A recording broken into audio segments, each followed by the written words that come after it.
The Legacy Terror arrived on a Tuesday, which was the same day the North Fence came down for the third time that season, and the same day Nora Calloway decided she was done asking the world for anything it was not already willing to give.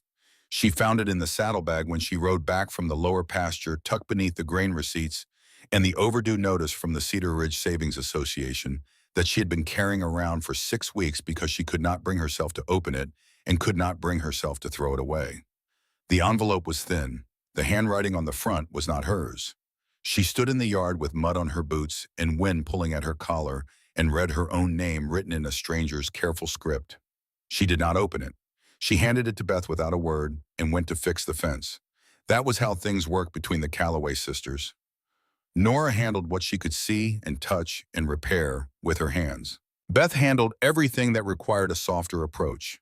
It had been that way since their father died 3 years ago and left them 200 acres of good grazing land, a cabin with a sagging east wall, a herd of 30 cattle that had since dwindled to 19, and a debt that grew a little larger every month, no matter how hard either of them worked. The ranch sat on the shoulder of Cedar Ridge, 12 miles from the town of the same name, and a full hour's ride from the nearest neighbor. The mountains rose behind it like a wall someone had forgotten to finish building. In summer, the land was green and the creek ran cold, and the whole place looked like a promise someone meant to keep. In autumn, it looked like a reckoning. It was autumn now. Nora was 27 years old, and she had the hands of a woman twice that age. She had not complained about this once. Complaining required a belief that things could be different, and Nora had stopped believing that somewhere around the time James Whitfield rode off down the mountain with his hat low and his horse loaded and never looked back. He had not been a bad man. That was what she told Beth, and what she told herself, and what she believed or nearly believed on the days when the fence came down and the cattle count was wrong and the overdue notice sat in the saddlebag like a stone. He had simply not been strong enough, and strength was the only currency Nora had ever truly trusted. She fixed the fence with wire and a hammer and language she would not have used in front of the cattle if they had been the kind of animals to take offense. When she came back to the cabin at dusk, Beth was sitting at the table with the letter open in front of her and an expression on her face that Nora recognized immediately as the expression of someone who had done something they are not sure they should have done. Nora washed her hands at the pump, dried them on the rough cloth hanging by the door, sat down. "Tell me," she said. Beth told her. It took longer than it should have because Beth kept stopping and starting over, trying to find the right place to begin. The right place, as it turned out, was 8 weeks earlier when Beth had written to an agency in Salt Lake City, not for a husband. Beth was careful to say this twice. For help. The advertisement she had seen in the back of a month-old newspaper promised domestic placement, services ranch workers, men of good character willing to undertake frontier conditions in exchange for fair wages and stable employment. She had written asking for a ranch hand who could lift things and fix things and not require too much conversation. She had described the property honestly, the acreage, the herd, the debt, the two of them running it alone since their father passed. She had signed her name, not Nora's. She had not told Nora because she already knew what Nora would say. She was right about that. What she had not expected was what the agency wrote back, which was not about ranch hands at all, but about their specialized matrimonial placement service and the exceptional gentleman they believed would suit the Calloway household, and who was even now in receipt of a letter of introduction describing the ranch and its situation and the two sisters who resided there, and was preparing to travel west at his earliest convenience.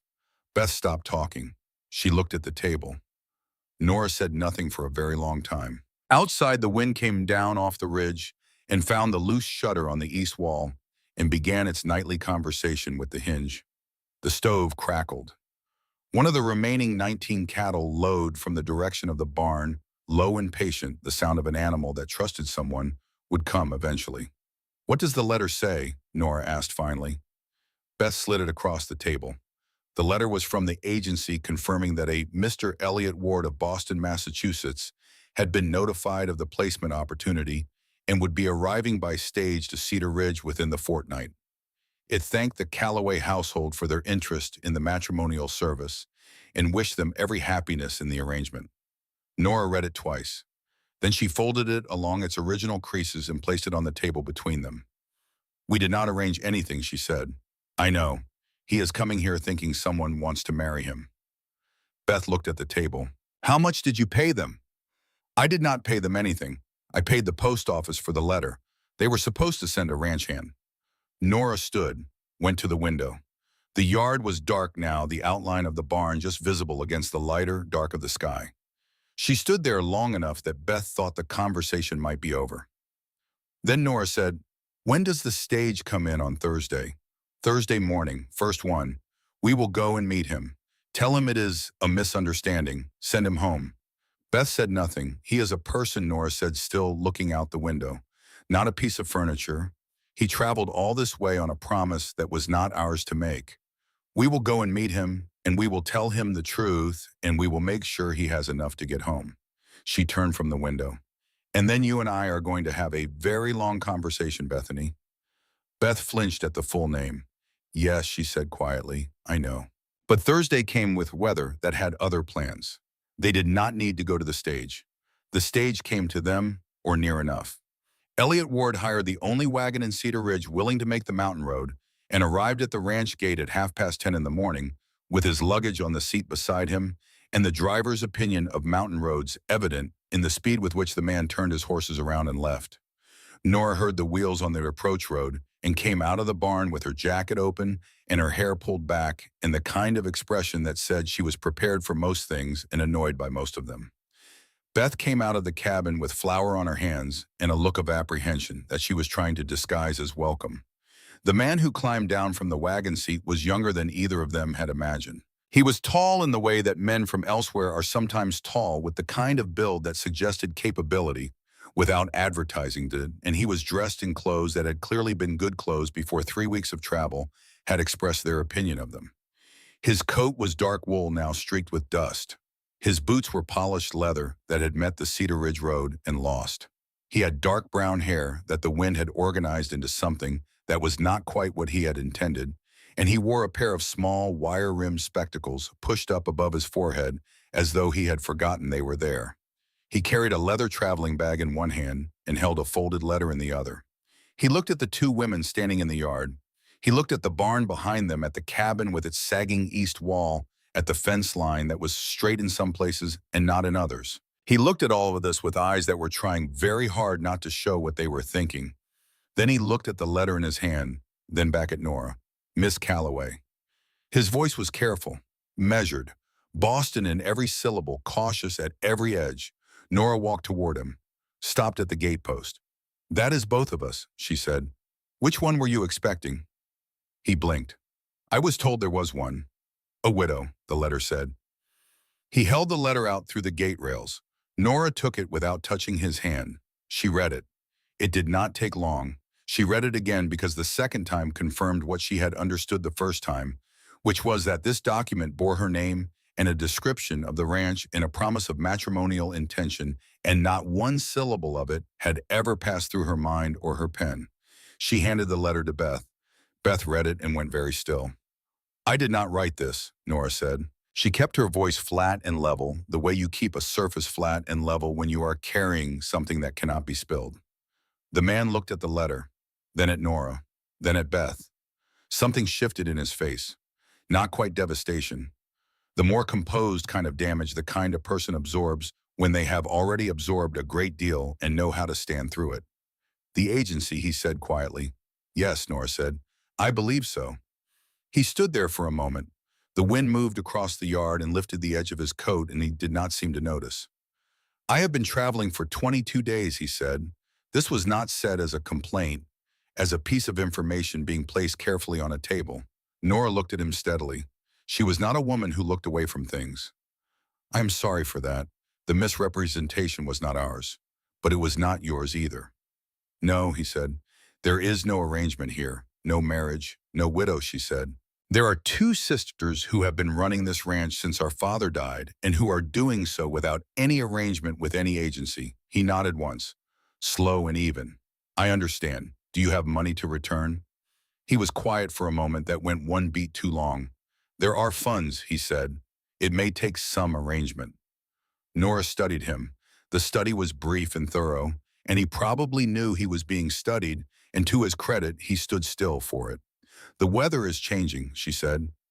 He looked at the sky. He was from Boston. He did not know this sky yet, but he could see what she meant. The clouds coming over the ridge were the color of old pewter, and they were moving with intention.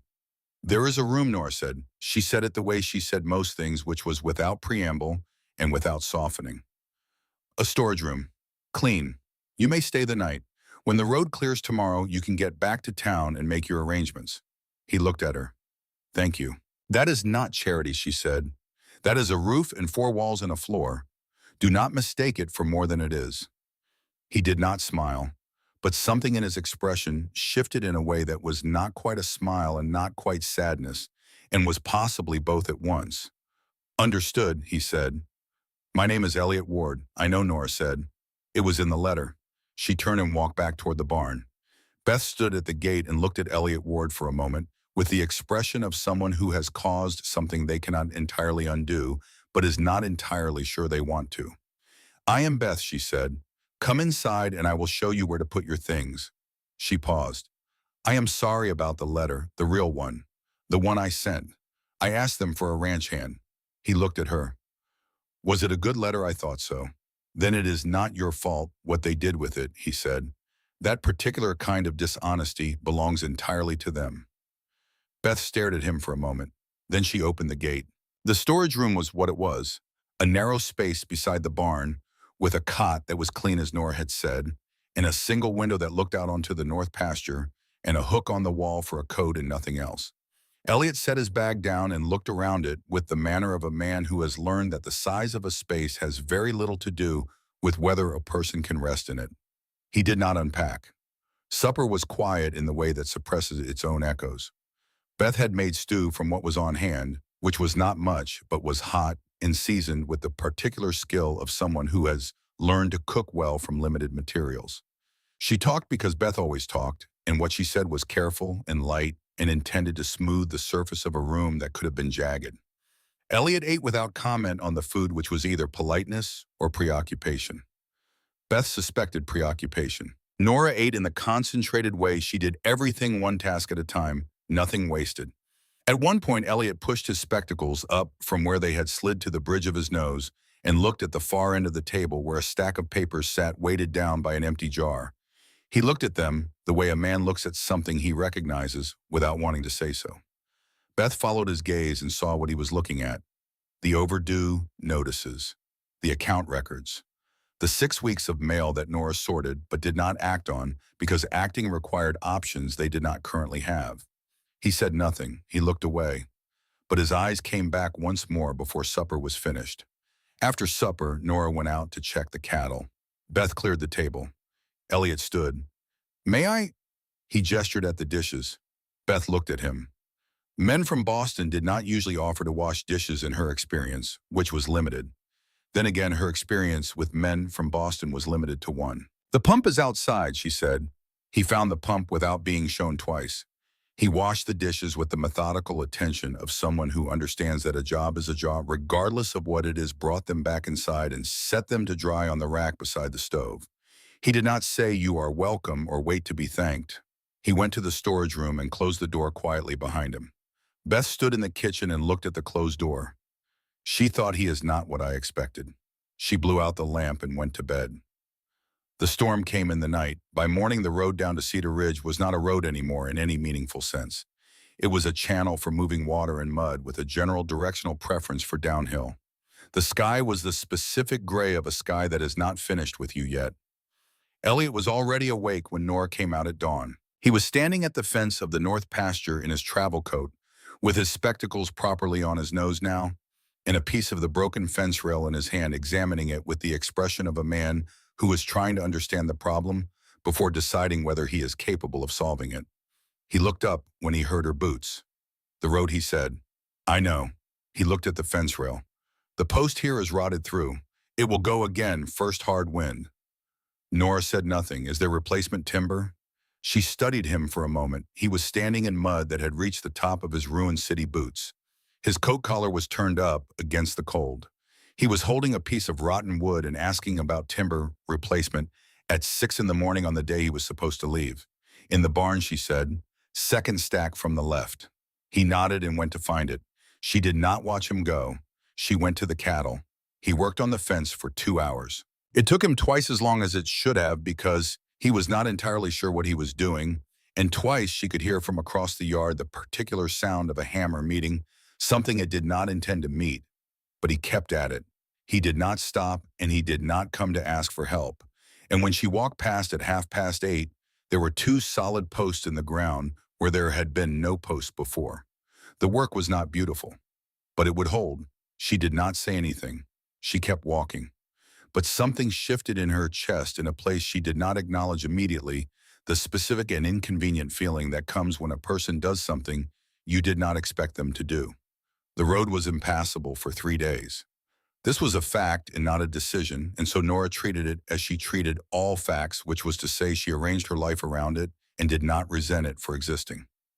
Elliot was in the storage room. The storage room was part of the property. He could stay until the road cleared. It was a practical matter, and she intended to keep it practical. What she had not intended was the way the 3 days organized themselves. Elliot was useful in a particular and unexpected way. He was not a ranch hand. He did not know cattle, and he did not know livestock medicine, and he did not know how to read weather in the way that people who have lived at elevation their whole lives learn to read it. These were not small deficiencies. But he was meticulous, and he was honest about what he did not know. And he had an aptitude for numbers that Nora had never seen outside of a banker's office, and banks were not generally known for using their aptitude in your favor. On the second evening, he sat down across from her without asking permission and placed the stack of overdue notices between them. He had been through them. She could tell by the way they were arranged by order of date by the pencil markings in the margins that she had not made. His spectacles were on properly now, the way they were when he was working rather than moving around outside. "You are paying interest on interest," he said. "I know, the base debt is from a loan your father took in '79. $700 and at 9%. By the figures here, you have paid back nearly $400 in the last 3 years. Yes, but the principal has not decreased." He looked at the papers, then at her. "The terms written here do not match standard lending practice. The rate applied to the unpaid balance each quarter is compounding in a way that should not be legal under territorial statute." Nora looked at him. She had known something was wrong with the numbers. She had felt it the way you feel a stone in a boot present, and undeniable but difficult to address without stopping. And stopping was not something she had permitted herself much of. She had not had the words for what was wrong, or the particular knowledge required to say it to someone with authority. He had both. "Who holds the note?" he asked. "Cedar Ridge Savings Association." Or they did. She paused. There was a notice 6 months ago. The note had been purchased. She went to the shelf above the stove and came back with an envelope, handed it to him. He opened it, read it. His expression did not change in any dramatic way, but the set of his jaw did something deliberate. "Cedar Ridge Consolidated," he said. "Darwin Schofield, you know him?" "I know the name. He was in town when I arrived, has a real estate office on the main street." He looked at the papers again. "Has he been in contact?" Once she said, "He came to discuss a sale." We did not discuss it long. Elliot looked at her for a moment, and something crossed his face that was close to respect, the specific kind that comes not from admiration of a result, but from understanding the cost of it. He turned back to the papers. "I would like to compare these figures with the original loan documents," he said. "If you have them." She had them. They were in a tin box under the floorboard, beneath the cot in the bedroom she and Beth shared, which was where her father had kept everything important, because he believed in the principle that what you cannot easily reach, you cannot easily lose. She got the tin box. She put it on the table. She sat back down. He spent an hour with the documents and a stub of pencil, and she sat across from him and listened to the sound of a man working through numbers the way another man might work through a wall, methodically and without drama, looking for the place where it was hollow. He found it 40 minutes in. He set one paper next to another and pointed to two sets of figures with the eraser end of his pencil. "This number," he said, pointing to the original loan document. "And this number," he said, pointing to the latest Schofield notice. "These should be the same. This is the original principal minus your payments. But they are not the same. They are not. The difference is $412. He looked at her.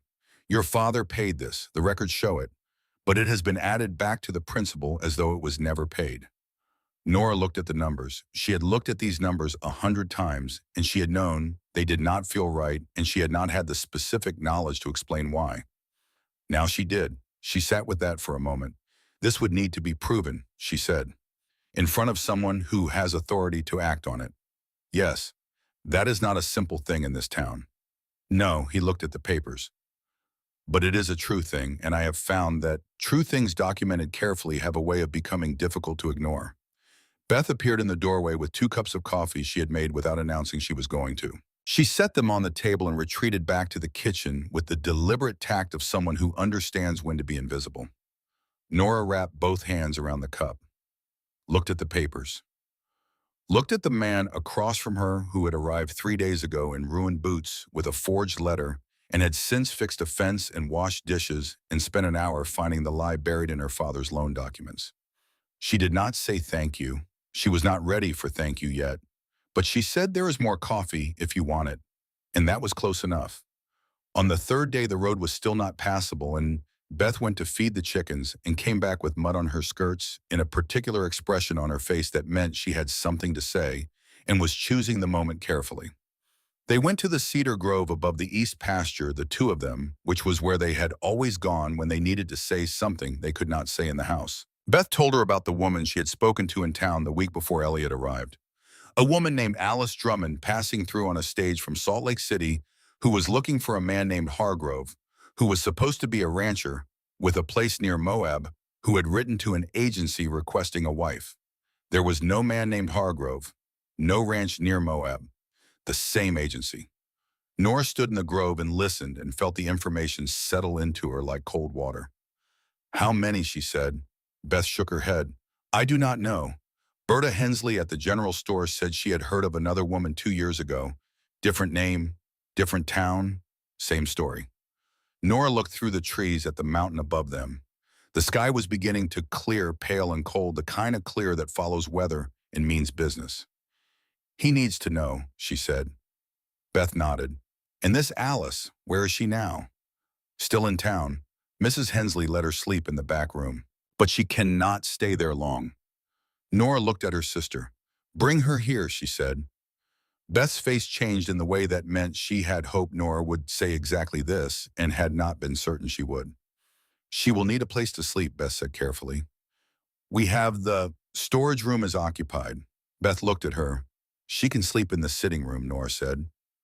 The settle is long enough. It is not a solution, but it will do until we find one. She turned and walked back down through the trees toward the cabin, and Beth followed, and neither of them said the thing they were both thinking, which was that 6 weeks ago, the storage room had been empty, and the sitting room had been empty, and the table at dinner had been set for two, and the shape of things was changing faster than either of them had planned. That evening, Nora told Elliot about Alice Drummond. He listened without interrupting. When she finished, he was quiet for a moment, that was not empty, but occupied the kind of quiet that means someone is thinking rather than waiting. It is not an isolated arrangement, he said, what they did to me and to her. They are running a scheme, taking money and trust from people who have neither to spare and delivering nothing. Yes. He looked at the wall, then at his hands, then at Nora. I have been writing letters, he said, to a newspaper friend in Denver, a man named Carver who covers territorial matters for the Tribune. He asked me to send more detail when I had it. He paused.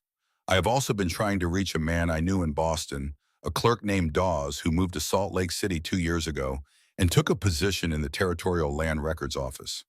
I wrote to him 3 days ago asking him to look into the history of the Callaway note. He looked at her. With what you have told me tonight, I want to send Carver the full account. Nora looked at him. You did not mention any of this.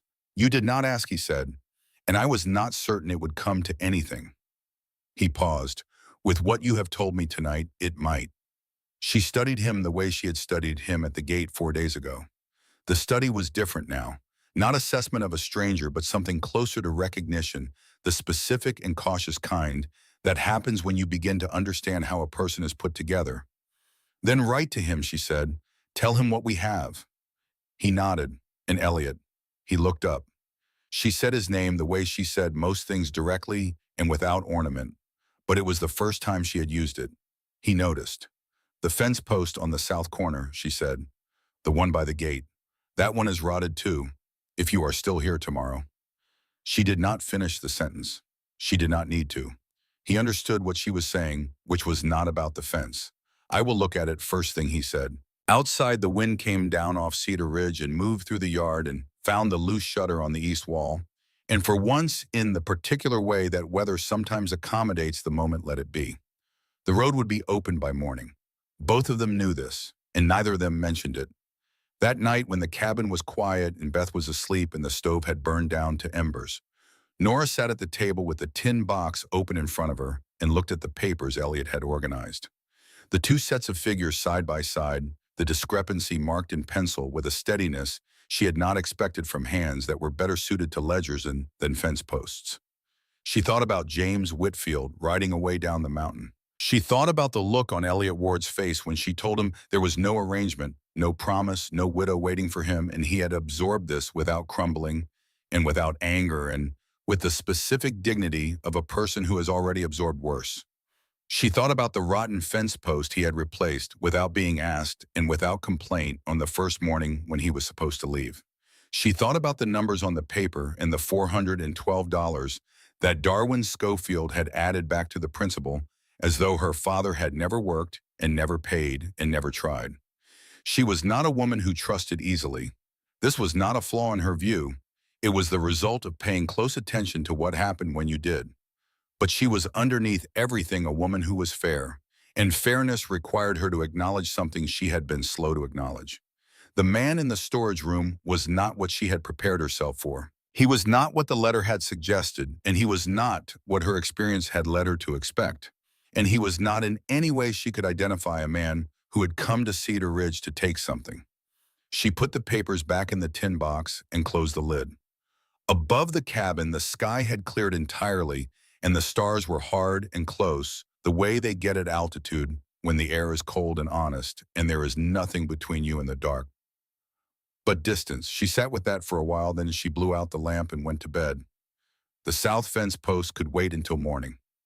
Everything else could wait, but not everything would. 3 days from now, Darwin Schofield would send a letter. It would arrive in the Cedar Ridge post office on a Saturday morning, and Berta Hensley, who sorted the mail as a courtesy to the town, would hold it for Nora with an expression that told you everything before you read a word.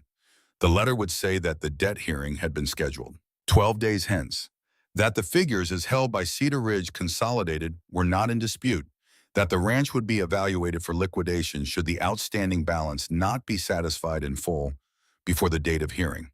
It would be signed, as always, in Darwin Schofield's unhurried hand. A man who wrote his name like someone who had never once been made to hurry. But that was 3 days from now. Tonight the road was opening and the numbers were on the table, and in the storage room a man from Boston, who was better with a ledger than a fence post, was writing a letter to a friend at a newspaper in Denver. And somewhere in town a young woman named Alice Drummond was sleeping in the back room of a general store, wondering what happened next. And here at the table in the dark, Nora Calloway sat with the tin box under her hands and something in her chest that was not quite hope and not quite certainty, but was possibly the beginning of one or the other. She was not a woman who hoped easily, but she was a woman who paid attention. And what she had paid attention to this past 4 days was a man who did not leave when he could have, who did not demand what had not been promised, who fixed things without being asked and found lies buried in numbers and said, "This is a true thing, and true things are difficult to ignore." She had paid attention to all of that, and for the first time in 3 years, she was not entirely sure what to do with what she saw. The letter from Darwin Schofield arrived on a Saturday. Nora read it standing at the post office counter with her gloves still on and her horse tied outside, and Berta Hensley watching from the other side of the room with the careful expression of a woman who has already formed an opinion and is waiting to see if it will be useful. 12 days. Nora folded the letter along its crease and put it in her coat pocket. She bought flour and salt and a paper of needles and did not say anything about the letter. Berta did not ask. That was one of the things Nora valued about Berta Hensley, who had run the Cedar Ridge General Store for 22 years and understood that some information needed to be carried a while before it could be spoken. On her way out, Nora passed the notice board beside the door. She had walked past it 100 times without stopping. This time, she stopped. Tacked to the upper left corner was a hand-printed notice from Cedar Ridge Consolidated Land Company. It outlined the proposed development of mineral extraction rights on the northern slope of Cedar Ridge territory. It included a map. The map had lines drawn on it in blue ink, the kind of lines that turn land into geometry, that make a mountain into a set of coordinates and a family's life into a recoverable asset. One of the blue lines ran through the Callaway property. She looked at it for a long time. Then she went out to her horse and rode home. Elliot was on the south fence when she came up the approach road. He had been working on it since first light, which she knew because she had seen the lamp in the storage room window at 5 in the morning when she rose to check the stove. He had the post secured now and was working on the cross rails, moving with the unhurried steadiness of someone who has accepted that a thing takes the time it takes. She dismounted and tied the horse and walked to the fence. He looked up. His spectacles had slid to the end of his nose from the effort of the work, and he pushed them back with his wrist because his hands were dirty. She pulled the letter out of her coat and held it out to him. He set down the hammer and took it and read it. He read it the way he read everything, thoroughly and without rushing, as though the document owed him its full attention and he intended to collect. When he finished, he folded it the same way she had and handed it back. 12 days, she said. He looked at the fence line, the mountains, the sky above them clear and cold and indifferent to the calendar. Then he said, "Show me the notice board map. I did not bring it. Can you draw it?" She looked at him. Then she went to the barn and came back with a piece of feed sack and a charcoal stick and drew it from memory, which was accurate because Nora Calloway looked at things once and kept them. He studied the drawing for a long time. The northern slope, he said. Yes.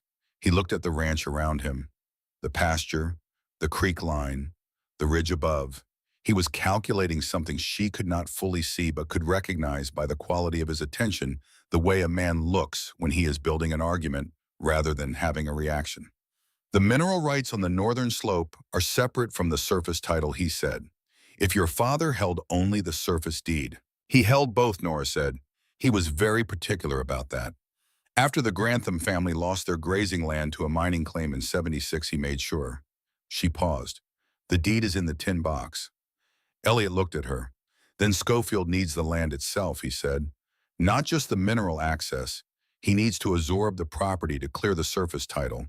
The debt is not incidental. It is the mechanism. Nora felt the cold settle into her differently than it had a moment ago. Not the cold of weather, but the cold of understanding. He manufactured the debt, she said, or inflated it past what you could pay. Either way, the result is the same. A legitimate foreclosure that transfers the deed. He looked at the charcoal drawing. Clean, legal, and invisible unless someone knows what to look for. They stood in the cold beside the fence Elliot had been repairing, and neither of them spoke for a moment, and the wind moved through the dry grass of the north pasture with a sound like something breathing. Then Nora said, "He is coming to the ranch on Thursday. His letter said he wished to discuss the matter personally." Elliot looked at her. "He will bring an offer," she said. "He always does, generous enough to seem reasonable, structured so that refusing it seems irrational. Has he been here before? Twice. Once after my father died, once in the spring." She looked at the fence line. "He is a patient man. He waits until a situation is fully prepared before he applies pressure." Elliot was quiet for a moment.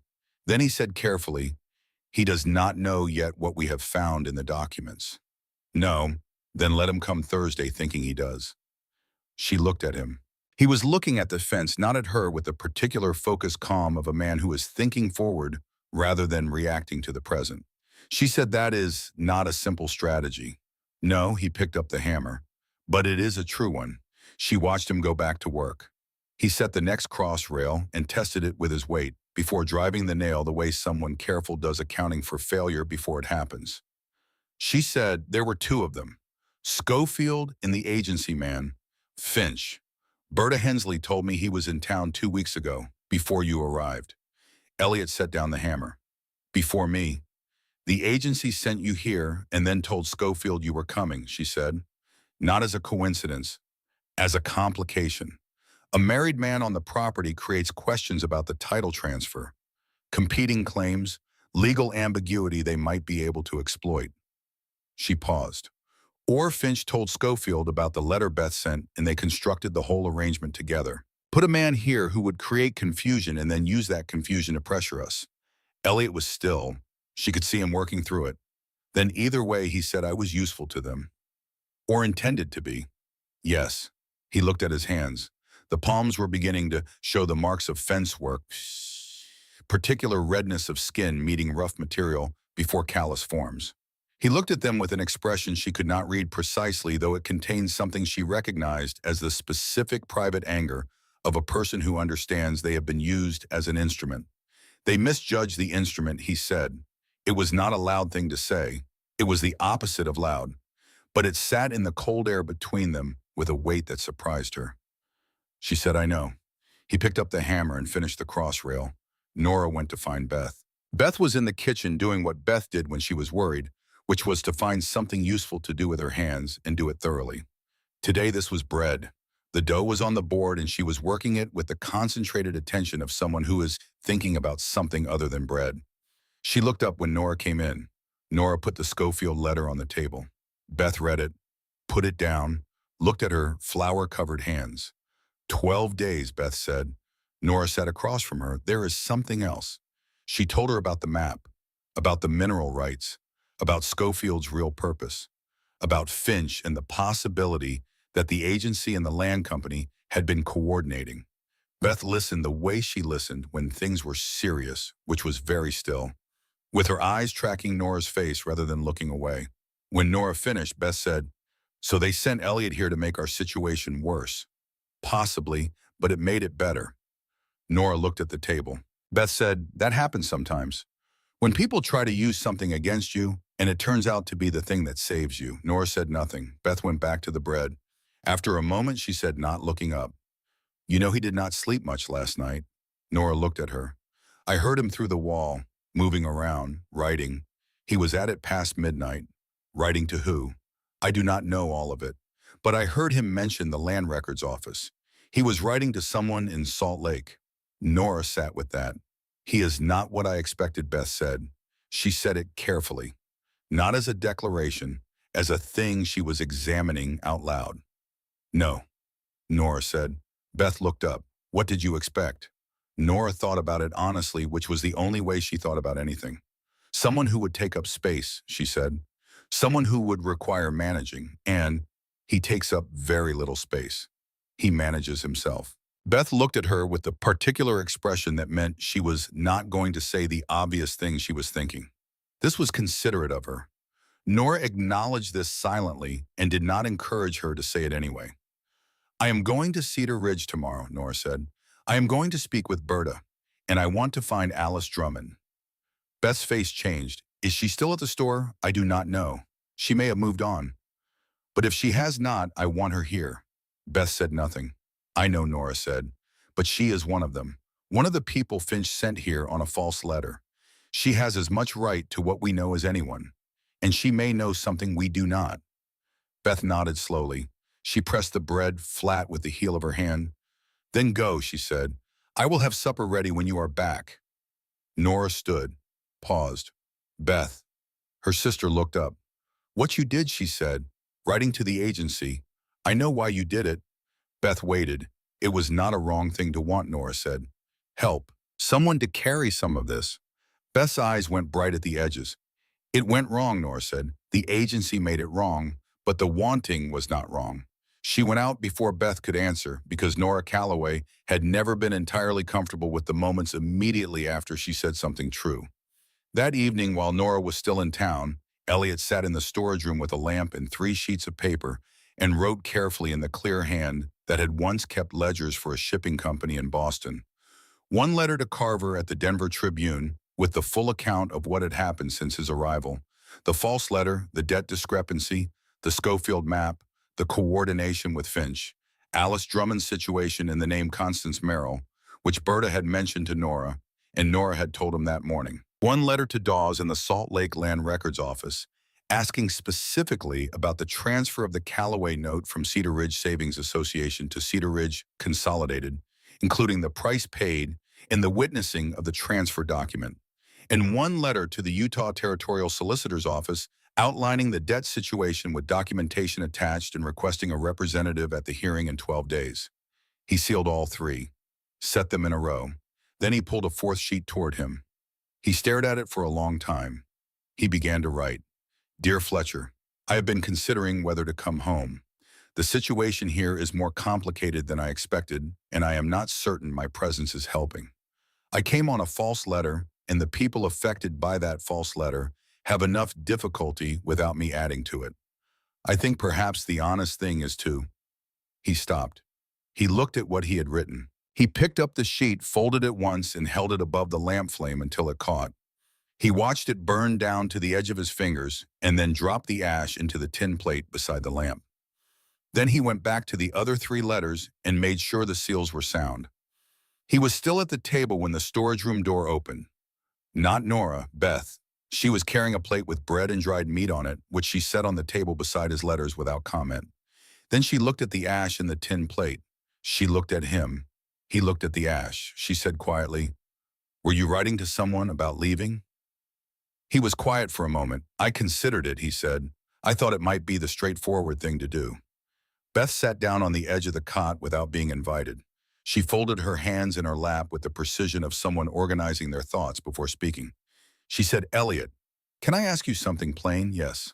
"Do you want to be here?" He looked at the three sealed letters on the table, at the ash in the plate, at his hands which had blisters forming on the right palm from 3 days of fence work. "Yes," he said, "more than I have wanted to be anywhere in 2 years." Beth nodded slowly. "Then the straightforward thing," she said, "is to stay." She looked at him with eyes that were kind but not soft, the eyes of a young woman who has lived through enough to know the difference between comfort and honesty. The complicated thing would be to leave. Anyone can leave. It does not require courage. It does not require anything except a horse and a road. He looked at her. She said, "My sister has been alone with this ranch and this debt in this mountain for 3 years. She has not asked anyone for anything in 3 years because the last person she asked walked away." She looked at the sealed letters. "You found what was wrong with the numbers. You wrote to people who might be able to help. You fixed the fence posts." She paused. "Do not walk away now." He was quiet for a long time. Then he said, "I was not going to send the letter." "I know," Beth said. "I could see that from the ash." She stood. She paused at the door. "But I wanted you to hear it said plainly, by someone who will not say it again because she will assume you already know." She closed the door behind her. He sat in the storage room for a while with the lamp and the three sealed letters and the quiet that followed someone telling you the true version of something you had been trying to tell yourself sideways. Then he blew out the lamp and went to sleep. Cedar Ridge in the middle of the week had the quiet of a town that was functional rather than lively, the kind of place where commerce moved at the pace of necessity and no faster. The main street had a general store, a post office, a land office, a saloon, a boarding house, and a small white church that held services twice a month when the circuit preacher came through. Nora tied her horse and went to Berta's store first. Berta was behind the counter when she came in weighing out dried beans for a rancher's wife who lived 12 miles east. She looked up when Nora entered and finished with the beans and said something to the rancher's wife in a low voice and then came around the counter. She said, "You got his letter?" "Yes. Come in the back." The back room of Berta Hensley's store was where the important conversations in Cedar Ridge happened. It smelled of coffee and dried apples in the specific dusty warmth of a place that has been used for decades. There were 2 chairs and a small table and a lamp that Berta lit, even though there was still afternoon light, because the room had no window. They sat. "Berta said I heard Schofield has scheduled the hearing with Judge Crane. It is in 12 days. Berta folded her hands on the table. "Judge Crane is not a bad man. He is a man who has lived in this town for 30 years under the same roof as Mildred, and that has made him cautious." Nora said, "Cautious about what?" "About anything that disturbs the arrangement." She paused. "Mildred has been talking." About you, about the man at the ranch." She looked at Nora steadily. "You know how she talks." "I know. She is saying that a woman keeping a man under her roof without a wedding is not a woman who can be trusted to manage property. That the children of such a household would grow up without proper moral guidance." She paused. "That perhaps the court should take an interest in the whole situation rather than just the debt." Nora felt something cold and deliberate move through her. Not surprise, understanding, the way it feels when a pattern becomes fully visible. She is working for him, Nora said. I do not think she knows she is. Berta's voice was careful. I think she believes everything she says.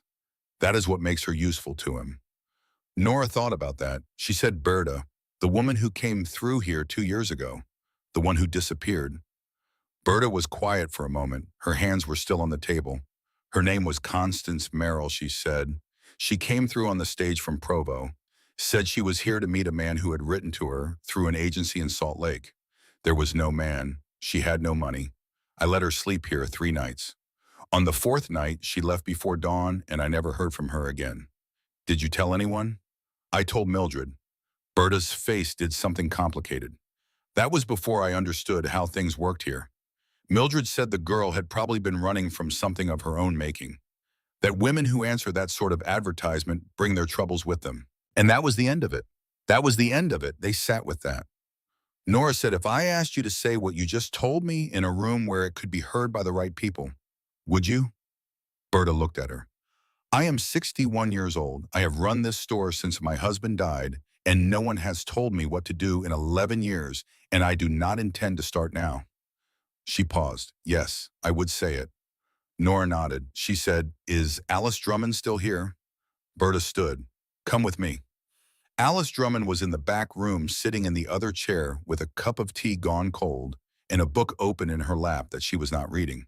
She was 20 years old, small-framed, with the particular pallor of someone who has been frightened for long enough that it has begun to read as ordinary. She looked up when Nora came in, and something in her face went carefully neutral in the way of someone who has learned not to show need too quickly. Nora sat across from her. My name is Nora Calloway. I have a ranch on Cedar Ridge.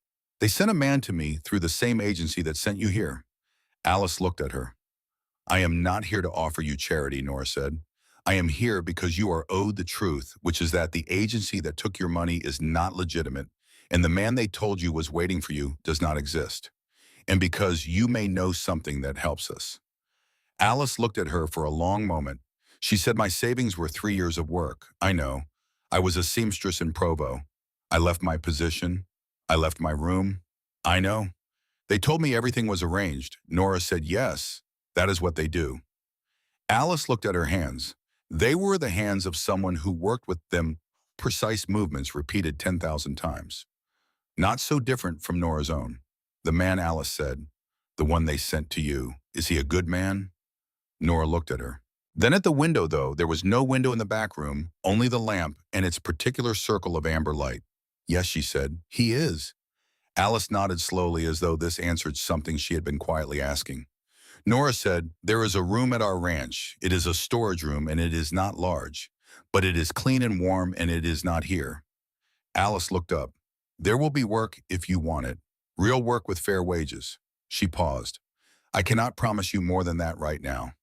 We have our own difficulty at the moment, but I can promise you that what I say is what I mean and what I offer is what I have, and no one at that ranch will require anything of you that you did not agree to. Alice was quiet for a long moment. Then she said, when do we leave? She rode back with Nora on a borrowed horse from Berta's small paddock. They did not talk much on the road, which was not uncomfortable.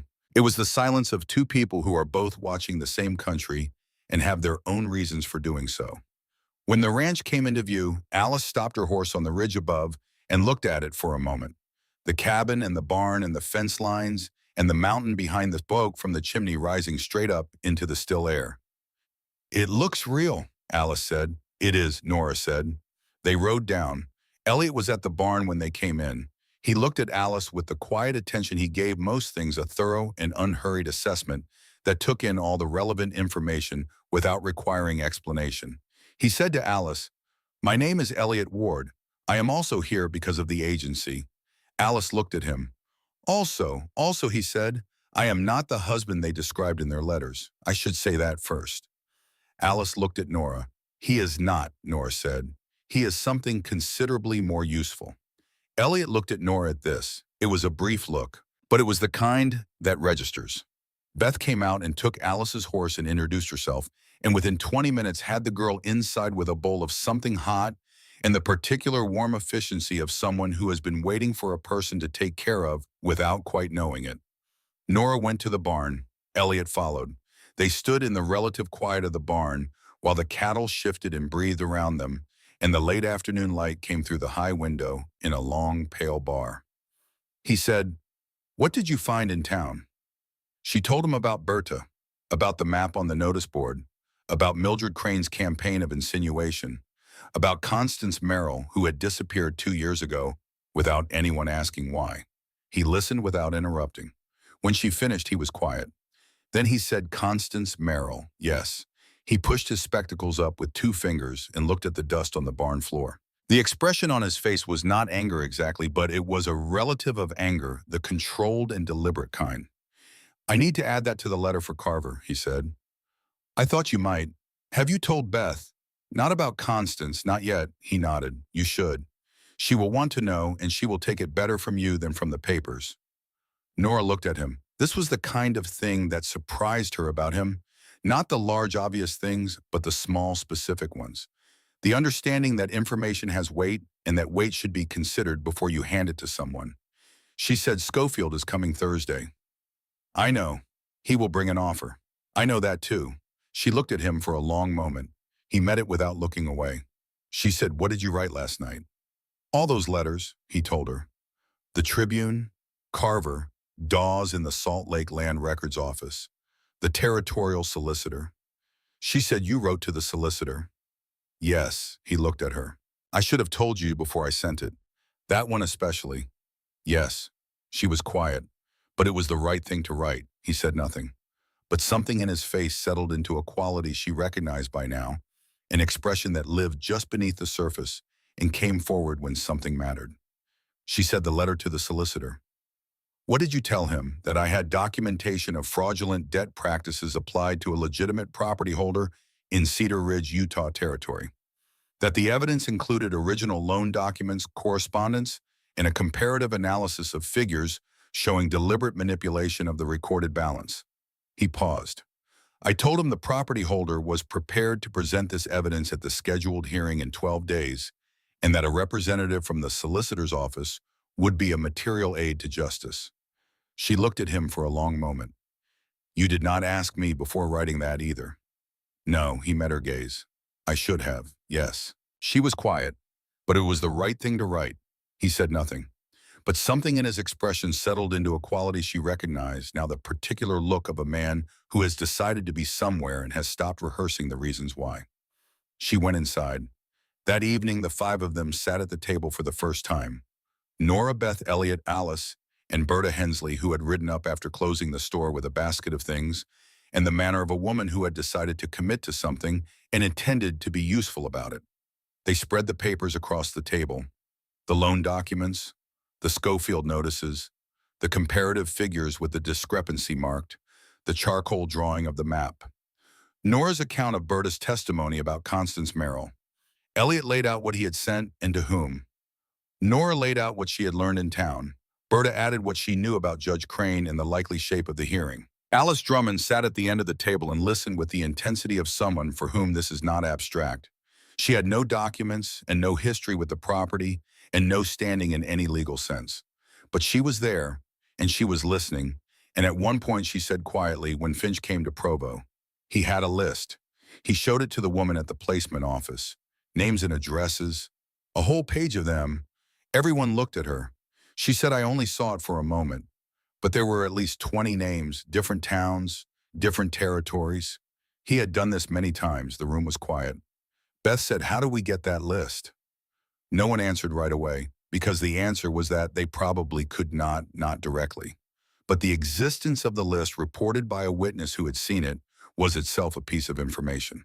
Elliot wrote it down. They talked until the lamp burned low and the stove needed feeding, and Alice had fallen asleep in her chair with her head tilted against her hand, young in the way that people look young when they are finally somewhere safe enough to stop performing alertness. Berta rode home under the stars. Elliot went to the storage room. Beth carried Alice to the settle in the sitting room and covered her with the Goodwill blanket. Nora stood at the table with the lamp and the papers. She thought about Darwin Schofield coming Thursday with his patient smile and his manufactured generosity. She thought about the 12 days and the hearing, and the judge whose wife had been quietly poisoning the well. She thought about the specific kind of trap that looks like an offer, and the specific kind of strength required not to take it. She thought about Elliot Ward, who had arrived on a forged letter and a ruined pair of boots, and had spent 10 days finding the lies in her father's documents, and writing letters to solicitors without being asked, and fixing fence posts in the mud, and eating supper without complaint, and saying true things are difficult to ignore in a voice that believed it. She blew out the lamp. Thursday came cold and bright. Schofield arrived at 11 in the morning in a hired buggy with the particular unhurriedness of a man who considers time to be something that works for him. He was well-dressed. He always was. He had the manner of a man who has practiced being pleasant so long that it no longer required effort, though whether there was anything under the pleasantness was a question he had arranged his life so as not to require him to answer. He brought a bottle of good brandy, which he presented to Nora at the door, with a smile that she had seen twice before and which meant, translated into plain speech, "We are civilized people here, and I am giving you the courtesy of treating this as a negotiation rather than what it actually is." She thanked him for it with the same economy of warmth and set it on the shelf without opening it. They sat at the table. Beth made coffee. Elliot was in the barn, which was where Nora had asked him to be, because Schofield did not yet know what Elliot knew, and she intended to keep it that way for as long as it was useful. Schofield placed his papers on the table. His offer was, as she had predicted, generous enough to seem reasonable. A price for the property that was 20% above what the debt stood at. Cash settlement within 30 days. Assistance in relocating, a phrase he used as though relocation were something he was doing for them. He presented it with the air of a man performing a kindness. Nora listened to all of it. Then she said, "Mr. Schofield, I have a question about the original loan." His expression did not change. "Of course. The note my father signed in '79 specified a repayment schedule and a fixed interest rate. Can you show me the original note?" He smiled. "The documents I hold reflect the current standing of the debt. The history is, I would like to see the original note," she said. "Not a summary, the document your company holds as the underlying instrument." He was quiet for one beat. In that beat, Nora saw something move behind his pleasant expression that was not pleasantness. "I do not carry that document in the field," he said. "It is held at the office in Salt Lake. Then you cannot verify the figures you are presenting." "The figures are accurate, Miss," she said. "Calloway. Miss Calloway. The figures have been prepared by our accounting department, and my father paid $412. That does not appear in your current statement of balance," she said. Schofield stopped. "I have the receipts," she said. "I have the original note. I have a comparative analysis of what your office is claiming is owed and what the documentation shows was actually paid." She folded her hands on the table. "The difference is $412, which, compounded over the years at the rate you have been applying, represents the majority of the debt you intend to use to foreclose on this property." He looked at her for a moment. Then he said, "I believe there may have been a clerical error." Nora looked at him steadily. "If so," she said, "it will be easy to correct at the hearing, with the solicitor's office present to review the underlying documentation." Something happened behind his eyes that was not a clerical error. He said carefully, "I was not aware there would be a solicitor. We wrote to them last week," she said. "They have confirmed that a representative will attend and that the documentation we have submitted will be entered into the formal record prior to the hearing date." His pleasant expression had gone through several adjustments. The reasonable voice had not yet broken, but it had developed cracks. She said, "I would also like you to know that the Denver Tribune has been contacted regarding the agency that brought Mr. Ward to Cedar Ridge, and that the matter of a woman named Constance Merrill, who passed through this town 2 years ago on that agency's arrangement and has not been heard from since, will be part of that account." He picked up his papers. He rearranged them with the precise movements of a man who needs time to reorganize something other than papers. He said, "Perhaps there is room for a revised arrangement." "Perhaps there is," she said, "at the hearing." He stood. He was still pleasant. The pleasantness had a different quality now, the way a fire is still a fire after you put glass around it. "But you know, something has changed." He thanked her for the coffee. He did not take the brandy. She walked him to the buggy. As he climbed in, he turned and looked at her the way he had turned, and looked at her both times before. But something in the look had changed. The patience was still there, but it was no longer bottomless. He drove down the mountain. Nora stood in the yard until the sound of the wheels was gone. Then the barn door opened and Elliot came out. He stopped beside her. She said he will go to Finch tonight. Yes. And Finch will go to Mildred Crane. Yes. And by Monday, the whole town will have a story about us that has nothing to do with the debt. Elliot was quiet for a moment. Then he said, "We have 9 days. The solicitor's representative is confirmed. Berta will say what she knows. Alice will say what she saw. The documents are prepared." He looked at the road where the dust from Schofield's buggy was still settling. "It will not be simple, no. But it is a true thing," he said. She looked at him. And true things, she said, are difficult to ignore. He looked at her and they stood in the cold yard in the flat afternoon light, and neither of them looked away. That night she found him on the porch in the cold, with his coat on and his breath making small clouds in the dark air. She came and stood beside him. Not close enough to suggest anything she was not ready to say. Close enough to be present. He said, "I have been thinking about Eleanor." She waited. "Not the way I usually think about her." He was quiet for a moment. "Usually I think about the end, the last weeks, the way things went wrong." He looked at the sky. "Tonight I was thinking about the beginning, who she was when I first knew her, how she laughed." He paused. "I had forgotten for a while that there was a beginning." Nora said nothing for a moment. Then she said, "The man I told you were about, James," he looked at her. "I used to think about what he did," she said. "The leaving. I thought about it so often that it became the whole of him." She looked at the mountain dark against the darker sky. "Lately I have not thought about it as much." He understood what she was saying. She could tell by the quality of his quiet. He said, "Is that strange?" She thought about it honestly. "No." She said, "I think it means something else has been taking up the space." He looked at her then, not the careful look of their early days, the look of a man managing his own response. Just a look, plain and direct and without performance. She looked back.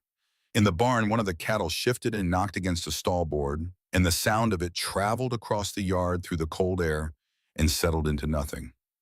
"I came here on a forged letter," he said. "I know that.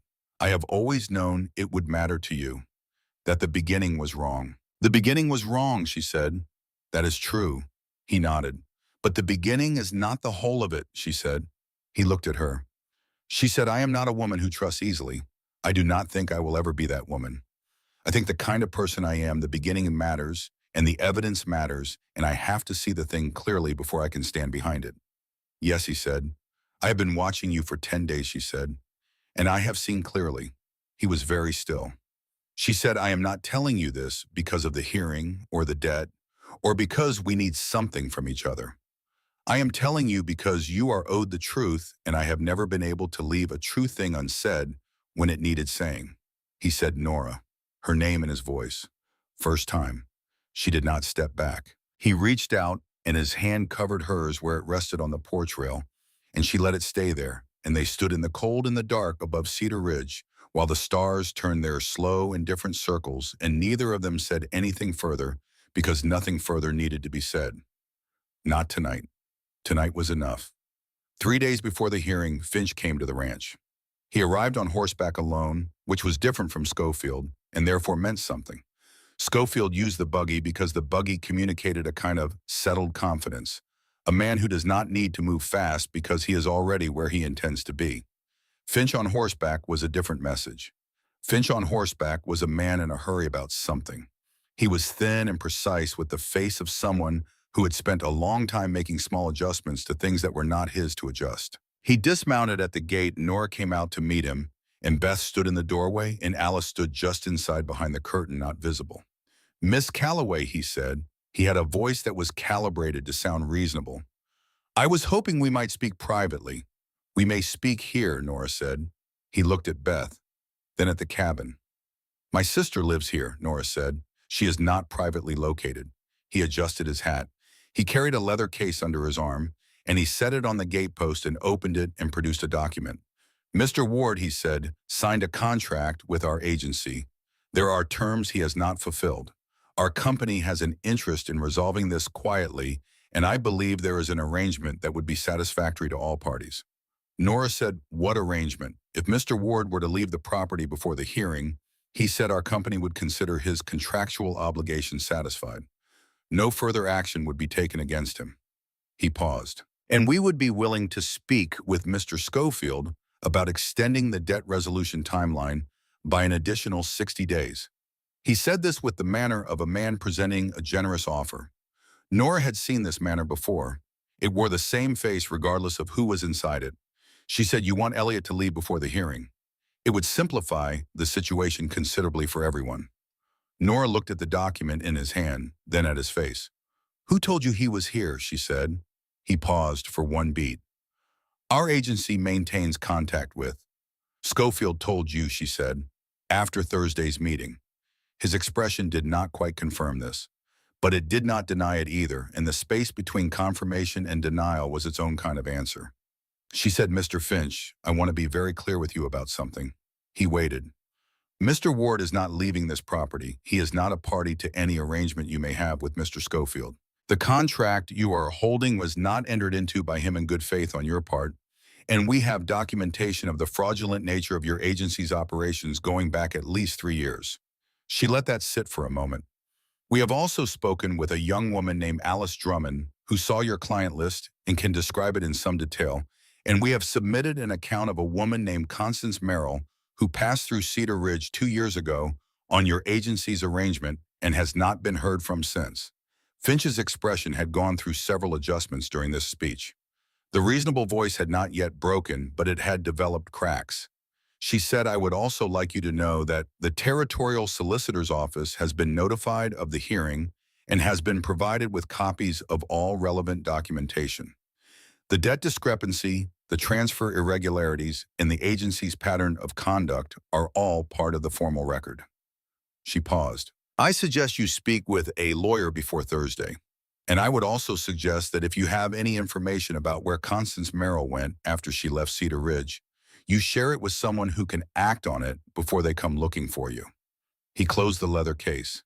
He looked at her for a moment with an expression that was trying to find a way back to the reasonable manner and not quite locating it. "You are making a significant mistake," he said. His voice had shed some of its calibration. "That is possible," Nora said. "But I do not believe so." He mounted his horse. He did not look at her again.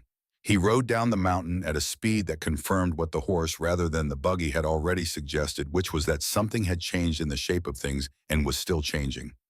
Beth came out and stood beside Nora. They watched him go. Beth said, "He is going to Schofield." "Yes," Nora said, "go get Elliot."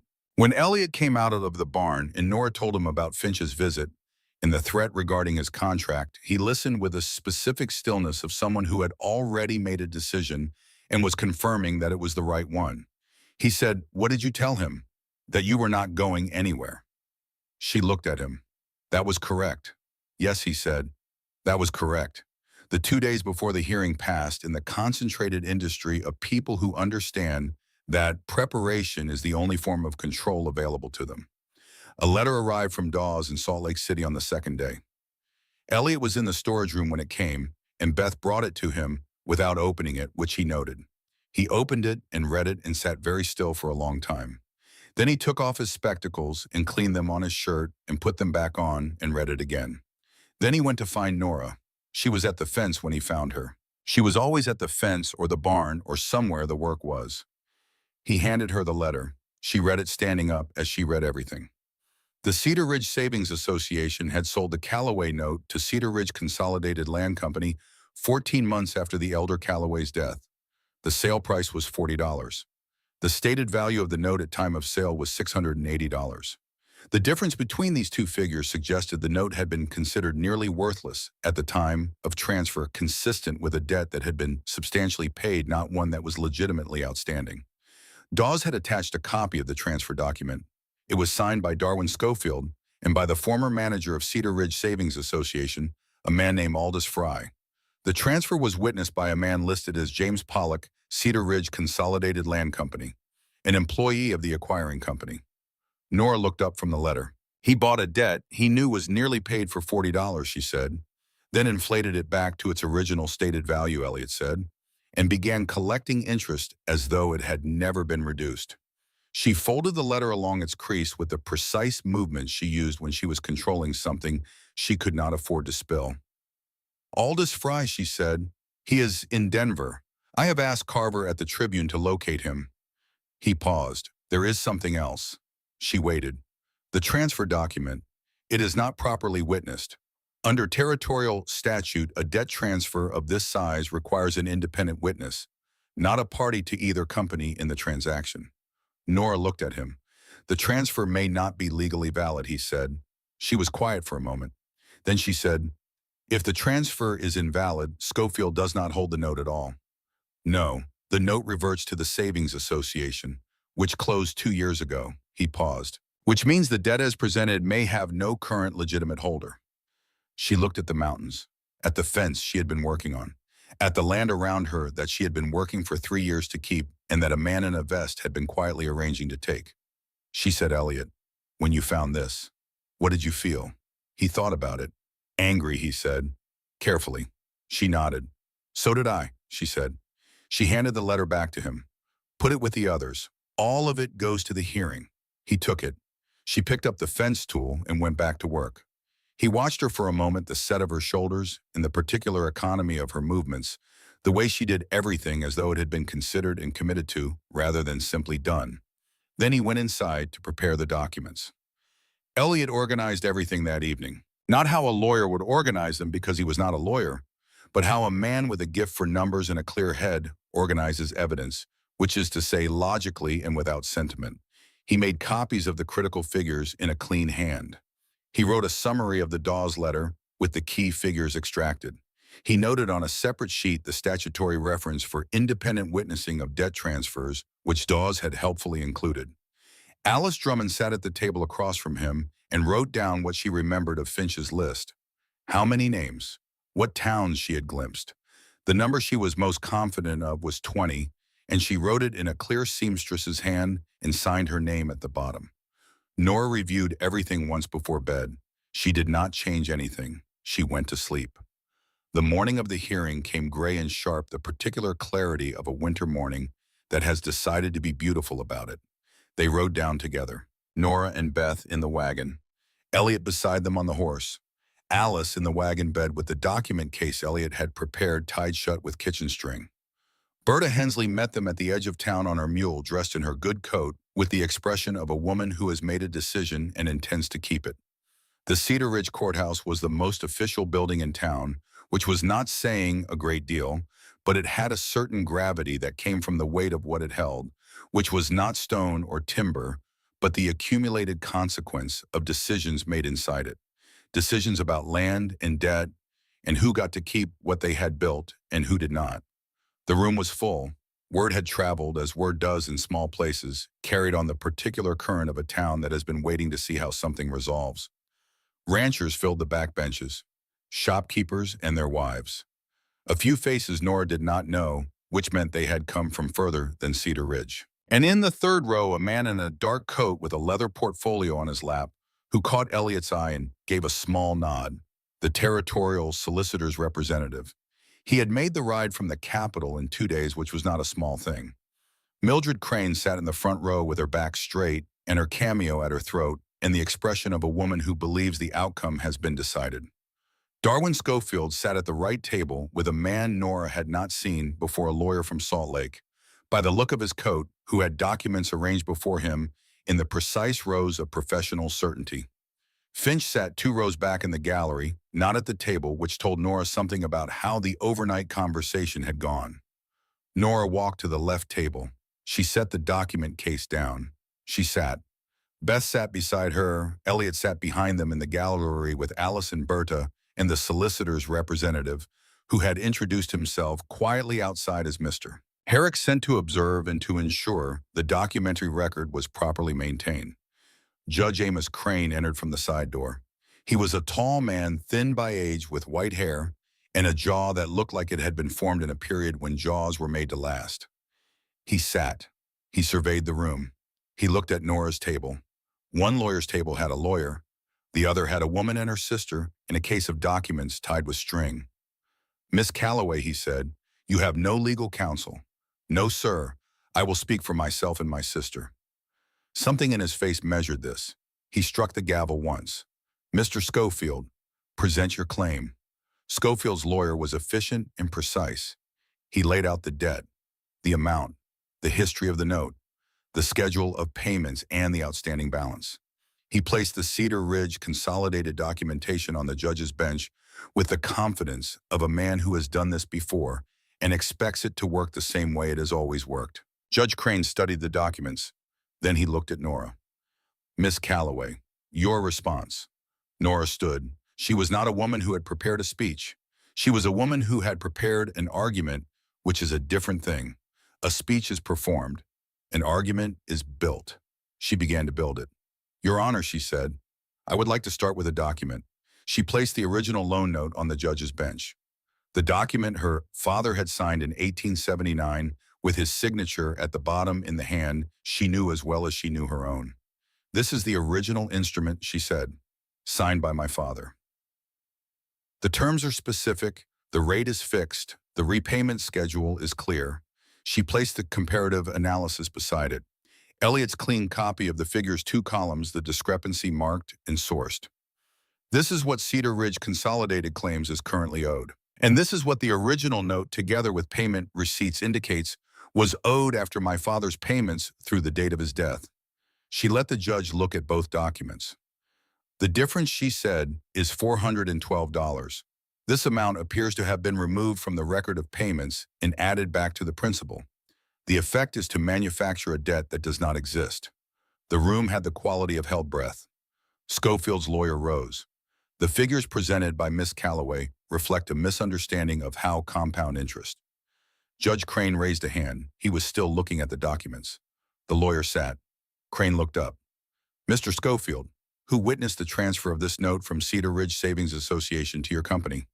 Schofield's lawyer answered. "A Mr. James Pollock of Cedar Ridge Consolidated, an employee of the company acquiring the note," Nora said. Crane looked at her. She placed the transfer document on the bench. The copy Dawes had provided from the Salt Lake Records Office. Under Utah Territorial Statute 41 Section 9, she said a debt transfer of this value requires an independent witness, not a party to either company in the transaction. She paused. "The witness on this document is employed by Cedar Ridge Consolidated. The transfer may not be legally valid." She placed a second sheet beside it. "This is a certified copy from the Territorial Land Records Office in Salt Lake City, confirming the transfer price paid for this note was $40. The stated face value of the note at time of transfer was $680. The difference is consistent with a debt that had been substantially repaid prior to the transfer." The room erupted. Crane struck the gavel 3 times. "Order." He looked at the transfer document. His face gave nothing away, which in Nora's experience was better than a face that gave too much. He looked toward the 3rd row. "Mr. Herrick, you have reviewed the submitted documentation." Herrick stood. "I have your honor. On behalf of the Territorial Solicitor's Office, I can confirm that all documents submitted by Miss Calloway are consistent with the originals we received prior to this hearing, and that the statutory question regarding the witnessing of the transfer is legitimate and warrants examination." Crane nodded. He looked at Schofield's lawyer, who was writing something with the careful speed of a man revising his strategy in real time. "Is there anyone who wishes to speak to the character of the documentation or the conduct of the debt collection?" Crane said. Berta Hensley stood. She walked to the front of the room with the gait of a woman who has been carrying things her whole life and has no intention of putting them down now. She said, "Your Honor, my name is Berta Hensley. I have run the general store in Cedar Ridge for 22 years. 2 years ago, a young woman came through this town. Her name was Constance Merrill. She came on a letter from an agency claiming to have arranged a match for her with a local rancher. There was no rancher. There was no match. She had no money. I gave her a room for 3 nights. The room was very quiet. She said on the 4th morning she was gone. I have not heard from her since. I told Mildred Crane about it at the time." Every head in the room turned toward the front row. Mildred Crane's back was still straight. Her cameo was still at her throat. But the satisfied expression had left her face, and what was underneath it was something more complicated and less comfortable. Crane looked at his wife for a moment. Then he looked at Finch, sitting in the gallery with his leather case in his lap. "Sir," he said, "what is your name?" Horace Finch, I represent the Western Matrimonial Placement Agency of Salt Lake City. Are you aware of a client named Constance Merrill? Finch's voice, when it came, had lost its calibration entirely. I would need to consult my records, he said. Crane said I would like you to make yourself available to do that before you leave this territory. Nora stood again. Your Honor, there is one more thing. He looked at her. She placed Alice Drummond's written account on the bench. This is a sworn statement from a woman named Alice Drummond who traveled to Cedar Ridge 3 weeks ago on a letter from the same agency. She saw a list in Mr. Finch's possession during her dealings with his company in Provo. A list of names and addresses, at least 20 entries, different towns, different territories. She looked at Finch. If that list exists, she said it is evidence of a systematic operation, not an isolated mistake. Finch sat very still with his leather case in his lap and said nothing. Crane studied the room. His face had the specific quality of a man who is revising something he had previously considered settled. He said, I am going to take a recess. He rose. He went through the side door. The room broke into sound. Schofield leaned toward his lawyer. They spoke in low tones with the manner of men recalculating. The lawyer shook his head once. Then again, Schofield's pleasant expression had gone through several phases in the last hour and had not recovered to its original form. Beth reached across the table and put her hand briefly on Nora's arm. She did not say anything. She did not need to. Elliot was behind her. She could feel his attention without turning around, the specific quality of a presence that had become familiar in 10 days in the particular way that some presences become familiar faster than they should by any ordinary measure. She did not turn around. She looked at the judge's bench and the documents spread across it and waited. Crane returned in 20 minutes. He sat. He struck the gavel once. On the matter of the debt claim presented by Cedar Ridge Consolidated Land Company against the Callaway property, he said, this court finds the following. The room went absolutely still. 1. The transfer instrument by which Cedar Ridge Consolidated claims to hold the original note does not meet the witnessing requirements of Utah Territorial Statute 41, Section 9. The transfer is therefore of questionable legal validity and cannot serve as the basis for a foreclosure action in this court. 2.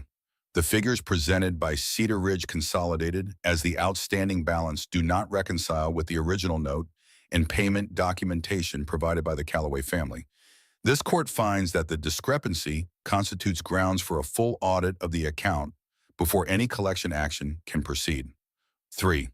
This court is referring the testimony presented regarding the Western Matrimonial Placement Agency and the matter of Constance Merrill to the Territorial Marshal's Office for investigation. Mr. Finch is instructed to make himself available to that office and to produce all client records upon request. Mr. Herrick of the Solicitor's Office will coordinate with the Marshal accordingly. The property known as Callaway Ranch remains in the possession of Nora and Beth Callaway pending the outcome of the debt audit. Cedar Ridge Consolidated is enjoined from any foreclosure action until that audit is complete. He looked at Schofield. Mr. Schofield, if the audit reveals manipulation of the recorded balance, this court will have further business with you. He struck the gavel. The room came alive. People were standing. Some were talking. Some were moving toward the door.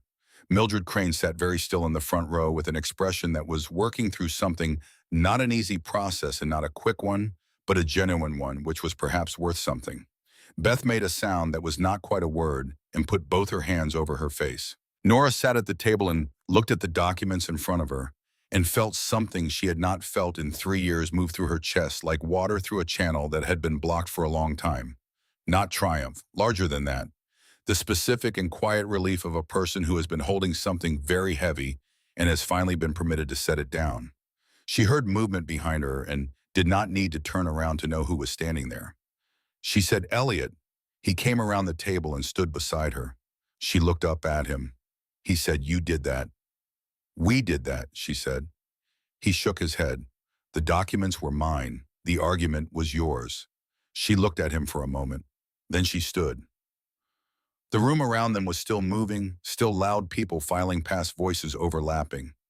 Berta was speaking with Judge Crane by the side door. Beth was talking to Alice, both of them speaking at once in the way of people who need to say things faster than they're in the time to say them. Herrick was exchanging papers with a man Nora did not recognize, which was the solicitor's office, doing what solicitors' offices do when they have been handed something to act on. Nora and Elliot stood together in the middle of it, still the way certain things stay still inside commotion when they have been settled. She said, "What will you do now?" He looked at her.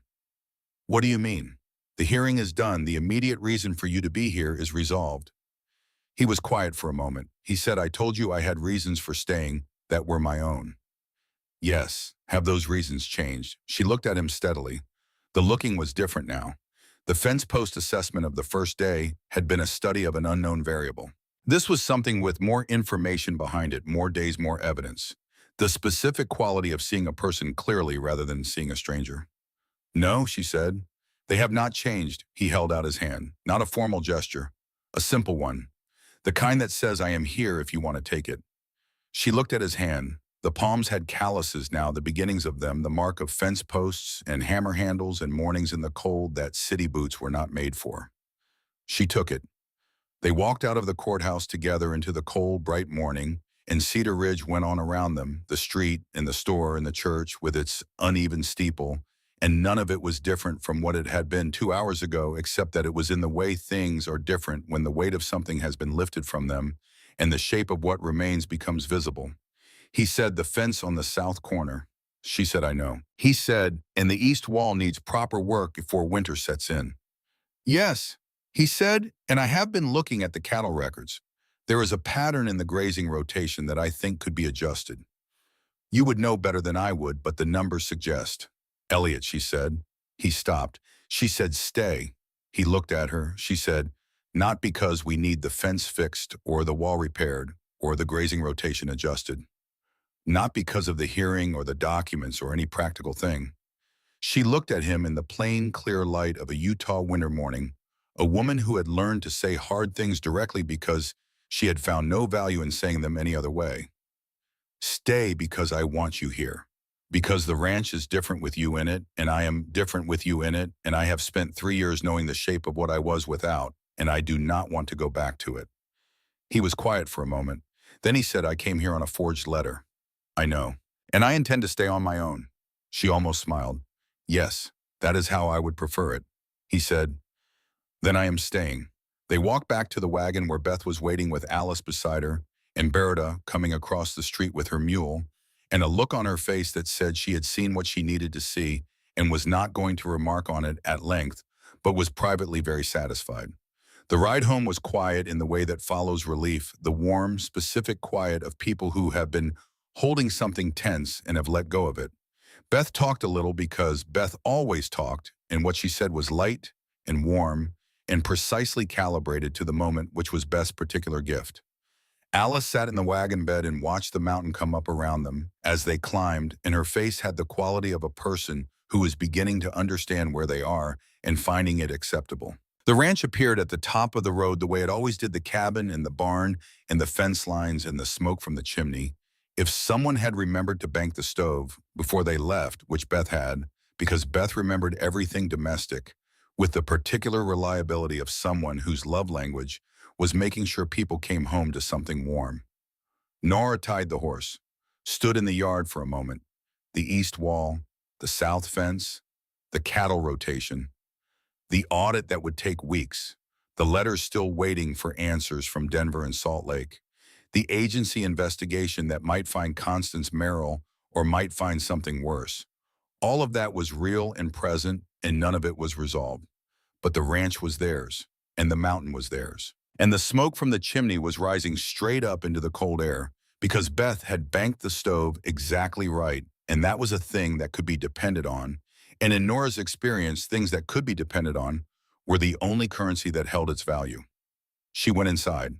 3 weeks later, on a morning in late November, when the first heavy snow had come in the night and the world was white and muffled, and knew Elliot asked her to walk with him to the cedar grove. She knew what he was going to say before they got there. She was not a woman who missed things. They stood in the grove where the trees kept the snow from the ground, and the air smelled of cold and cedar, in the particular silence of a place that has been a place of important conversations for a long time. He said, "I do not have a ring yet. I want one made properly by a jeweler who knows the work, and that will take time. But I found that I could not wait for the ring to ask the question." She looked at him. He said, I know what I am offering is not straightforward.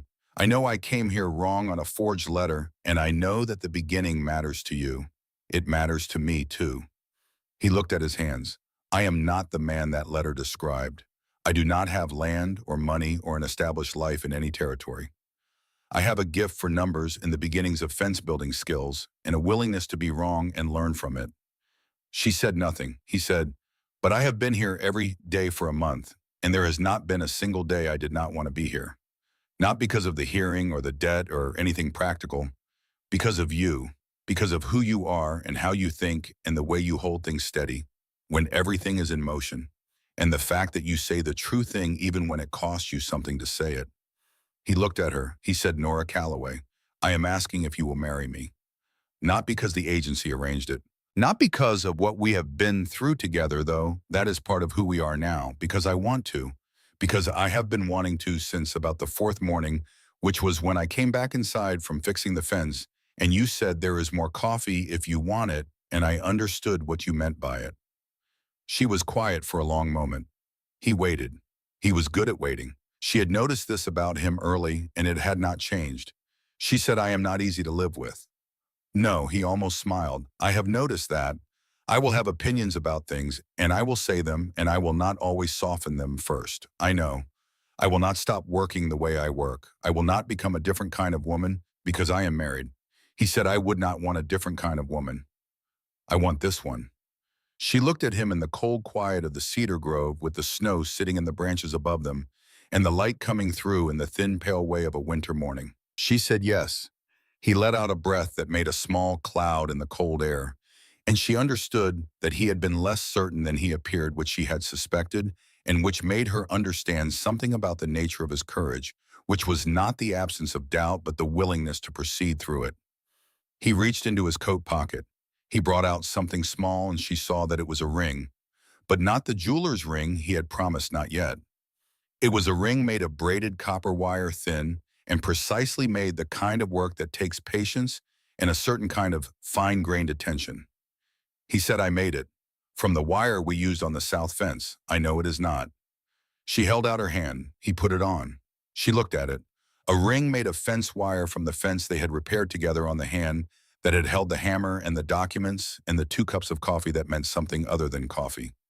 She said, it is exactly right.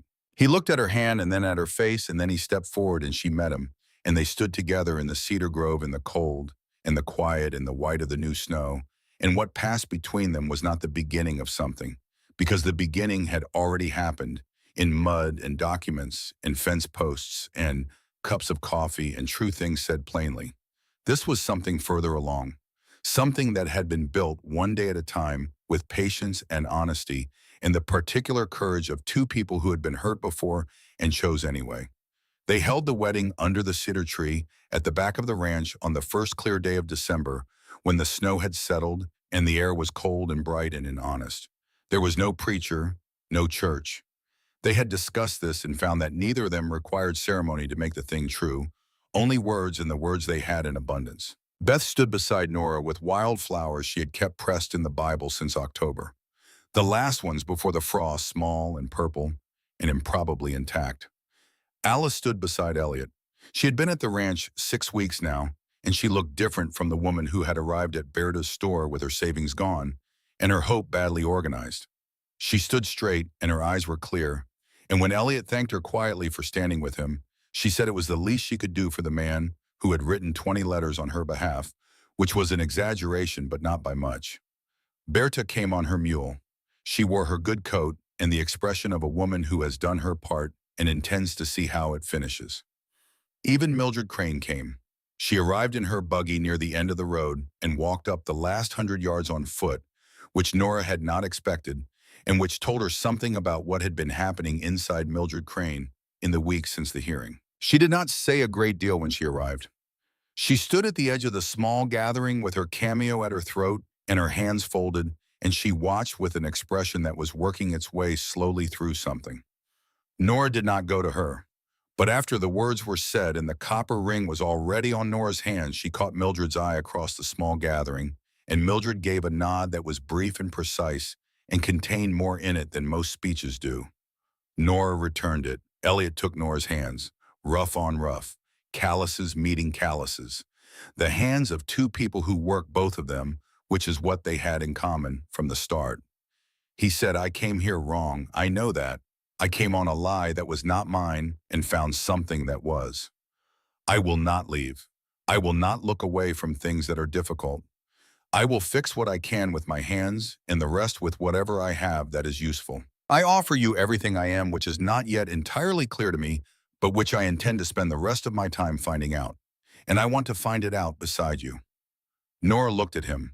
She was not a woman who cried at her own occasions, but her voice when she spoke had a quality that was not its working voice. It was the voice underneath the one that had been there all along and had simply been waiting for a reason to come forward. She said, I spent 3 years learning to hold things alone. I thought that was strength. You showed me it was one kind of strength and that there is another kind that is harder to learn and more worth having. The kind that lets someone in.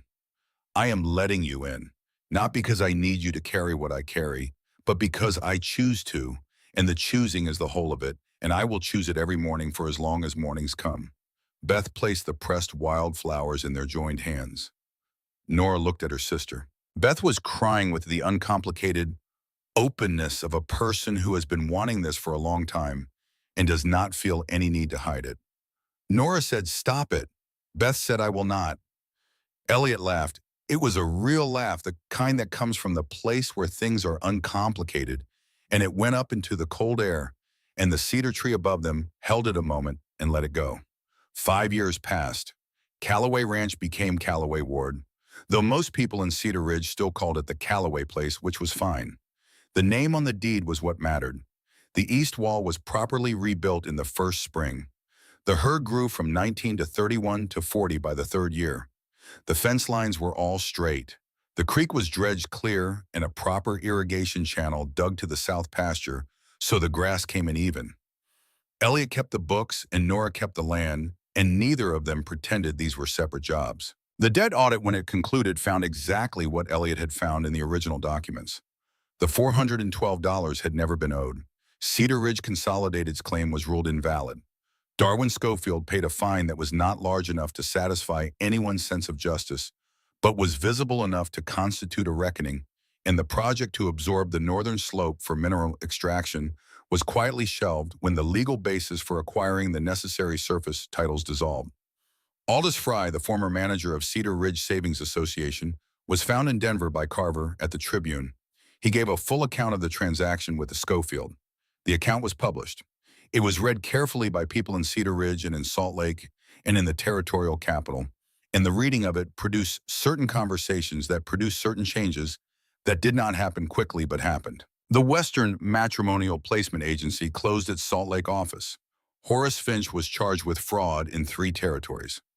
A woman named Constance Merrill was found alive in Cheyenne, Wyoming, working as a laundress, having walked away from Cedar Ridge 2 years before because she had nowhere to go and no one to go to, and had survived the way people survive when they are left with nothing but themselves. She came back to Cedar Ridge once briefly to say she had read the Tribune article and that it had mattered to her to know someone had said her name in a room where it could be heard. In the 2nd year of the marriage, Nora gave birth to a daughter in the cabin with Berta present and Beth holding the lamp and Elliot pacing the porch boards with the focused anxiety of a man who has found something worth being afraid to lose. The girl came into the world loud and certain of her opinions, which surprised no one. They named her Clara for the clarity of the morning she arrived. By the time Clara was 2, she was following Nora around the pasture and following Elliot around the barn with equal dedication and the particular imperious energy of a child who has decided the whole property belongs to her personally. Alice Drummond stayed. She became over the years the person who knew where everything was on Callaway Ward, which was its own kind of authority. She learned to ride in the 1st year and to read cattle in the 2nd. In the 3rd year, she married a quiet man named Clifford Pierce, who ran the small sawmill on the other side of the ridge, and she brought him home to Sunday supper the week after they met. And Nora looked at him carefully and said, he will do, which was the highest form of endorsement she offered. Beth fell in love twice briefly and with enthusiasm, and recovered from both occasions with characteristic speed. In the fourth year, she took over the accounting for a small cooperative of ranchers in the valley because she had been watching Elliot long enough to understand the principles, and she was better at explaining them to people who were suspicious of numbers than Elliot was, because she could explain things without making people feel they should have already known. Mildred Crane did not become an ally exactly. She became something more complex and therefore more durable, which was a woman who had revised a position and intended to be seen doing so. She was correct with Nora in the deliberate way of a person making a correction. Nora was correct with her in return. This was sufficient. Judge Crane, freed from whatever weight his wife's certainties had placed on him, proved to be a reasonable man. He was in the years after the hearing, consistent in applying the law without favor, which was all Nora had ever asked of the law. Berta Hensley remained the keeper of what was true in Cedar Ridge and the dispenser of extra sugar in the bottom of grocery bags and the kind of friend who knows when to speak and when to make coffee and which is called for when. On an evening in the fifth spring, Nora stood on the porch of the cabin and looked at the land that the mountain held on either side like cupped hands. The grass was coming in on the south pasture. The fence lines were straight and true. Clara was in the yard chasing the barn cat with the absolute single-minded focus of a 3-year-old who has decided this is the most important thing happening in the world. The cat had a different opinion, but had not yet communicated it effectively. Behind her, she could hear Beth and Alice talking in the kitchen, the overlapping, easy conversation of people who have been talking for long enough that they no longer track who said what. She could hear the particular sound of Elliot's boots in the barn, the steady rhythm of someone doing a thing they have done enough times that the body remembers how. He came out of the barn and crossed the yard and scooped Clara up as he passed her, which she accepted as her due, and carried her to the porch steps and set her down and came up to stand beside Nora. He said nothing. He looked at the same things she was looking at. After a while, she said, "The south pasture is coming in better this year."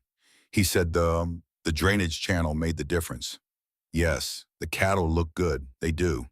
Clara appeared at the porch steps, examined both adults with the assessing look she had inherited directly from her mother, and decided Elliot's bootlaces required immediate attention. He let her investigate them.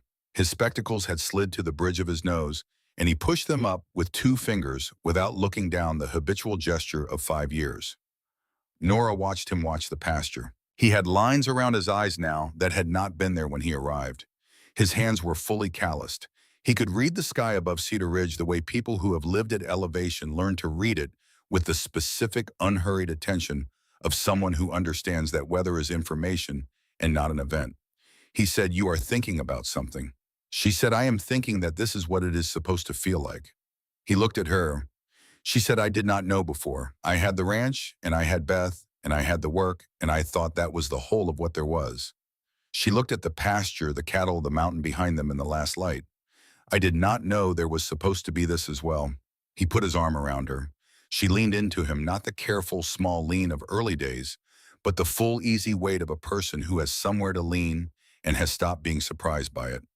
He said, "I did not know either. I thought I was coming west to start again. I thought starting again meant leaving everything behind and arriving somewhere new and empty." He paused. "I did not know I would arrive at a fence and find someone who would show me that starting again is not about leaving things behind." She said, "What is it about?" He was quiet for a moment, looking at the same things she was looking at. "Adding to what is already there," he said, "the things worth keeping." She thought about that. Clara abandoned the bootlaces and toddled off the porch steps toward the cat, who had reappeared near the woodpile with the studied indifference of an animal that knows it is being watched. Then Nora said, "The north fence needs looking at next week." He said, "I know. I was looking at the third post from the corner this morning." She said, "And the cattle rotation needs adjusting for when the south pasture fills in." He said, "I have been thinking about that too." She said, "We will look at the numbers tomorrow." He said, "Yes." The last light moved across the south pasture and found the creek and followed it down, and the evening came on slow and full of the particular peace that belongs to places where the hard things have been done and the good things are still being built. Above the cedar tree at the back of the ranch, the stars began to come out, one, and then another, and then the slow accumulation of all of them, and the mountain held the ranch in its old hands, and inside the cabin, Beth had lit the lamp, and its light came through the window and lay across the porch boards in a long, warm bar.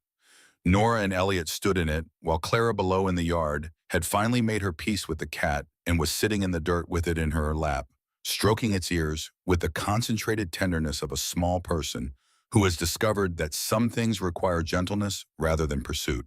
Elliot looked down at his daughter and then at his wife, and the thing that had lived near his eyes all those years. The thing that was not quite a smile and not quite sadness, and was possibly both at once, had resolved at last into something simpler and cleaner than either had managed on its own. She looked back. That was the whole of it, and it was enough. And it was more than enough, and it was what it was supposed to feel like. And now they knew.